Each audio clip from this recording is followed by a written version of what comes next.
یہاں ایک مسئلہ نوٹ کر لیجئے آپ، آگے رمضان کا مہینہ آ رہا ہے، یہ سوال اکثر پوچھا جاتا ہے کہ شیخ صاحب یہ بتائیے رمضان میں ہم نے امام صاحب کے پیچھے تراویح پڑھ لی، اب تراویح پڑھنے کے بعد اگر ہم گھر میں آ کر کے رات میں تہجد پڑھنا چاہیں تو کیا ہم پڑھ سکتے ہیں؟ تو مسئلہ یاد کر لیجئے، تراویح اور تہجد دونوں الگ نمازیں نہیں ہیں، دونوں ایک ہی نماز کے دو الگ الگ نام ہیں۔ جس نماز کو ہم 11 مہینہ تہجد کہتے ہیں اسی نماز کو ہم رمضان میں تراویح کہتے ہیں، اور تہجد بھی ہمیں 8 اور 3 11 رکعت پڑھنی ہے، اور تراویح بھی ہم کو 8 اور 3 11 رکعت پڑھنی ہے۔ اور یہ بھی مسئلہ نوٹ کر لیجئے کہ رمضان کے مہینے میں تراویح کی نماز افضل یہ ہے، بہتر یہ ہے کہ آپ مسجد میں امام صاحب کے ساتھ پڑھیں۔ اچھا، اب میں یہاں ایک بات اور پوچھنا چاہتا ہوں، آپ کیا تراویح میں قرآن ختم ہوتا ہے کہ نہیں ہوتا ہے؟ کوئی بتائے بھائی؟ ہوتا ہے نا؟ الحمدللہ۔ کئی گاؤں ایسے ہیں بہار کے اور بنگال کے، بہار میں تو ابھی یہ بیماری کم ہے، بنگال میں ابھی مجھے لوگوں نے بتایا تراویح کیسی ہوتی ہے، سورہ تراویح ہوتی ہے، الم تر کیف فعل ربک باصحاب الفیل، اللہ اکبر، ایک سورت پڑھی رکوع میں چلے گئے، چھوٹی چھوٹی سورتیں پڑھ کر کے تراویح کی نماز ختم کر دی جاتی ہے۔ یہ تراویح کی نماز یہ نبی کے طریقے کے مطابق نہیں ہے میرے بھائی۔ اگر چھوٹی چھوٹی سورتیں پڑھنی ہیں تو پھر کیا ضرورت ہے تراویح پڑھنے کی؟ اللہ کے نبی کی تراویح لمبی ہوتی ہے، ضروری نہیں ہے آپ قرآن ختم کریں، قرآن ختم کرنا ضروری نہیں ہے، فرض نہیں ہے، لیکن اس کا یہ مطلب بھی نہیں ہے کہ آپ الم تر کیف فعل اور قل هو اللہ احد اور انا اعطیناک الکوثر پڑھ کر کے آپ تراویح کی نماز پڑھیں۔ تراویح کی نماز لمبی ہونی چاہیے، اور تراویح کی نماز آپ امام کے ساتھ پڑھیے، مسجد میں پڑھیے، جماعت کے ساتھ پڑھیے۔ اللہ کے نبی فرماتے ہیں من قام مع الامام حتی ینصرف کتب لہ قیام لیلۃ، جو امام کے ساتھ تہجد کی نماز، تراویح کی نماز، قیام اللیل کی نماز رمضان میں پڑھے گا، جو تراویح کی نماز جماعت کے ساتھ پڑھے گا، امام کے ساتھ پڑھے گا، حتی ینصرف، یہاں تک کہ امام سلام پھیر دے اور پوری 11 رکعت پڑھ لے، کتب لہ قیام لیلۃ، تو اس تراویح پڑھنے والے کو رات بھر تہجد پڑھنے کا ثواب ملے گا۔ آپ نے امام کے ساتھ آدھا گھنٹہ تراویح پڑھی، 1 گھنٹہ تراویح پڑھی، اور آپ کو ثواب مل رہا ہے پوری رات پڑھنے کا۔ میرے بھائیوں، یہ بہت بڑی فضیلت ہے جو ہمیں رمضان میں ملنے والی ہے، اس سے ہم چوکے نہ، اس موقع کو ہم نہ چوکے، اس کا ہم فائدہ اٹھائیں۔ افسوس کی بات ہے آگے رمضان کا مہینہ آ رہا ہے، ہمارے بہت سارے بھائی رمضان کو بھی باقی سال کے 11 مہینوں کی طرح گزار دیتے ہیں۔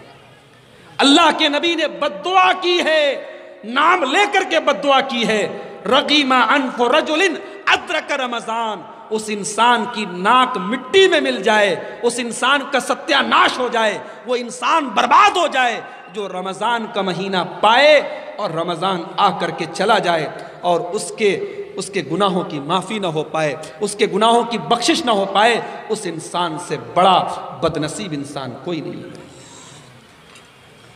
اور جب رمضان کا آخری عشرہ آ جائے، جب رمضان کی 21ویں رات شروع ہو جائے، آخری 10 دن جب آ جائیں تو اللہ کے نبی کیا کرتے تھے؟ ذرا حدیث اٹھا کر کے آپ دیکھیے۔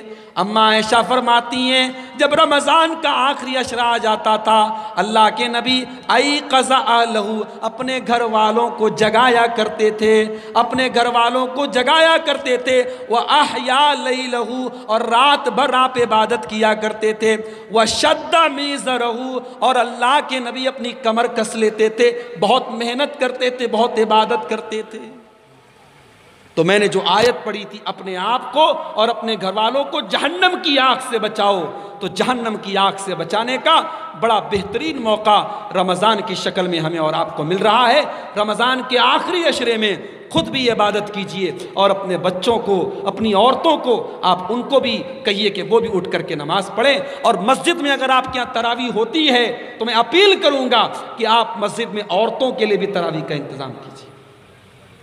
گاؤں دیہات میں دیکھتا ہوں اکثر جمعہ کی نماز میں مردوں کا انتظام ہے، عورتوں کا انتظام نہیں ہے۔ کیوں نہیں ہے میرے بھائی؟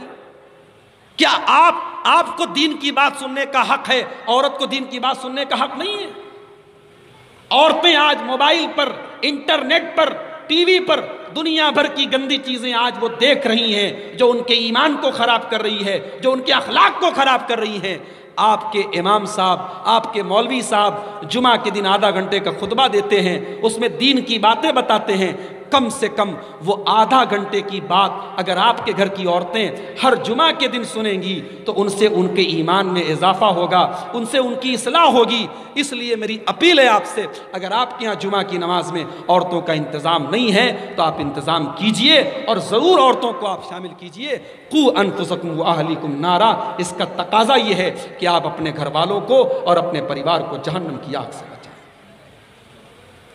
اور آگے بڑھیے، جہنم کی آگ سے اپنے پریوار کو بچانے کے لیے ایک بہت بڑا کام یہ بھی کرنا پڑے گا کہ آپ اپنے گھر میں اللہ کے ذکر کا ماحول پیدا کیجئے۔ چھوٹی چھوٹی دعائیں خود بھی یاد کر لیجئے اور اپنے بچوں کو بھی یاد کرائیے۔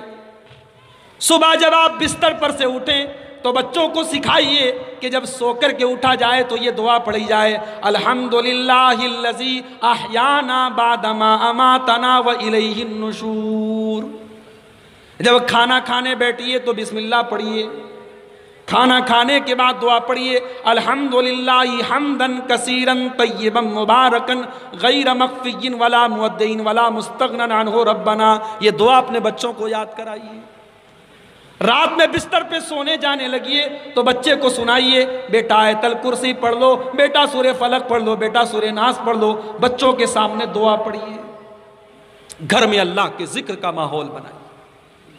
افسوس کی بات ہے آج کتنے مسلمان ایسے ہیں جن کے گھر میں 24 گھنٹے میں ایک بار بھی کوئی اللہ کا نام لینے والا نہیں ہوتا۔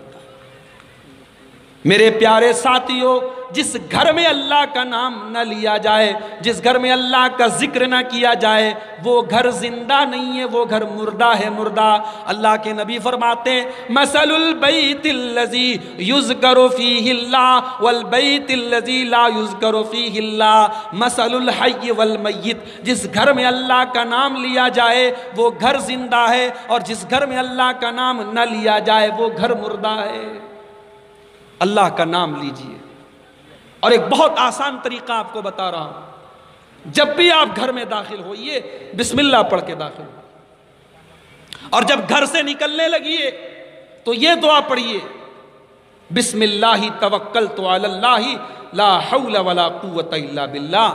ارے آدھا منٹ بھی نہیں لگا، آسان سی دعا ہے، یاد کر لیجئے، جب بھی گھر سے نکلیے یہ دعا پڑھ کے نکلیے۔ کیا فائدہ ہوگا اس کا؟ اللہ کے پیارے نبی فرماتے ہیں کہ جب آپ یہ دعا پڑھ کے گھر سے نکلیں گے، بسم اللہ توکلت علی اللہ لا حول ولا قوت الا باللہ، تو فرشتے کہتے ہیں کہ اے اللہ کے بندے، قد کفیتا و وقیتا، تو نے ایسی دعا پڑھی ہے کہ اب شیطان تیرے پاس نہیں آ سکتا ہے۔ تو نے اپنے آپ کو اللہ تعالیٰ کے سرکشا کوچ میں ڈال دیا، اللہ کے پروٹیکشن میں ڈال دیا، تو اللہ کے سرکشا کے گھیرے میں آ گیا، اب شیطان تیرا کچھ نہیں بگاڑ سکتا۔ یہ چھوٹی سی دعا ہے، اسے یاد کر لیجئے، اور گھر سے جب آپ نکلیے تو اس کو پڑھیے، اور جب گھر میں جائیے تو بسم اللہ پڑھ کے جائیے، اور جب رات ہو جائے تو جتنے برتن وغیرہ، پانی کے جتنے برتن ہیں ان کو بسم اللہ پڑھ کے ان کا منہ بند کر دیجئے۔ گھر کا دروازہ بسم اللہ پڑھ کر کے بند کر دیجئے۔ گھر کے چراغ کی بتی یا لائٹ آف کریے، بسم اللہ پڑھ کے آف کیجئے۔ اللہ کے نبی کہتے ہیں جس چیز پر اللہ کا نام لے کر کے اس کو بند کر دیا جائے، شیطان اس کو کھول نہیں سکتا۔